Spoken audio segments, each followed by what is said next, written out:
እንደምናላችሁ ዛሬ ደግሞ እንግዲህ በዚህ ቶፒክ እና ተመልቻለሁ። ቢትስ በሀገራችን ቀይ ስር ምንለው ማለት ነው። እሱ በጣም ቾይዝ በጣም ሎ ካርብ ነው ማለት ነው።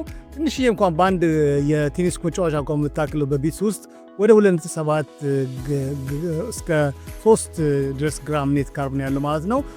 መጀመሪያ ትልቁ ጥቅሙ የሚባለው እንግዲህ የደምን ግፊት መቀነስ መቻሉ ነው ማለት ነው። ውስጡ አይታችሁ እንደሆነ ናይትሬት የሚባል ስላለ የናይትሬት ሰውነታችሁ ውስጥ ገብቶ ወደ ናይትሪክ ኦክሳይድ ይቀየራል ማለት ነው። ያ ደግሞ የደም ዙሪያ ቧንቧው ሪላክስ ስለሚያደርገው የላይኛውን ሲስቶሊክ ብለድ ፕሬሸሩን ከ3 እስከ 5 ሚሊሜትር ፐር ሜርኩሪ ሊቀንስ ይችላል ማለት ነው። በሁለተኛ ደረጃ ደግሞ ራሱ የደም መዘዋወሪያ ቧንቧው ማለት ነው ሪላክስ እንዲያደርግ እና በጣም በተለይ በውስጥ ያለው በደም መዘዋወሪያ ቧንቧው ስር ያለው ቆዳው ራሱ የኢንፍላሜሽን እንዲቋቋም የማድረግ ከፍተኛ ችሎታ እንዲኖር ያደርገዋል ማለት ነው።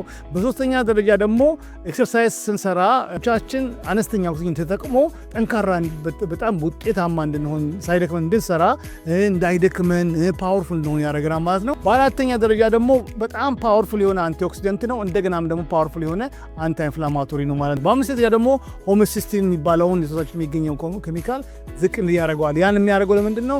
ራሱ በሰውነታችን ፓወርፉል ወደሆነ ሜቲታዮን የሚባል አንቲኦክሲዳንቱ በመቀየር ነው ማለት ነው። ስለዚህ ያን ጫና እንዲቀንስ ያደርገዋል። ይሄ ደግሞ በሚያስገርም መንገድ ኢንፍላሜሽን የማስከተሉና ከእርጅና ጋር በተገናኘ ውስብስብ ከሆነ አርትራይተስ ጋር የተገናኙ ነገሮችን እንዲቀንስ ያደርገዋል ማለት ነው። እንግዲህ ይህንን በተለያየ መልኩ ተዘጋጁ ስላላችሁ ሙሉ መረጃው ማለት ነው። ለምሳሌ ይህንን ቢትስ ምን ያክል እንውሰድ፣ በምን ያክል መጠን ነው የምንወስደው፣ ከመድኃኒት ጋር ይጋጫል ወይም መጠን ውስጥ ምን ያክል የሚሉ ጥያቄዎችን መለስኩባቸው ሙሉ ቪዲዮዎች በዩቲዩብ ላይ አላችሁ። በሌላ ቪዲዮ ካገኛችሁ ደህና ሁኑልኝ።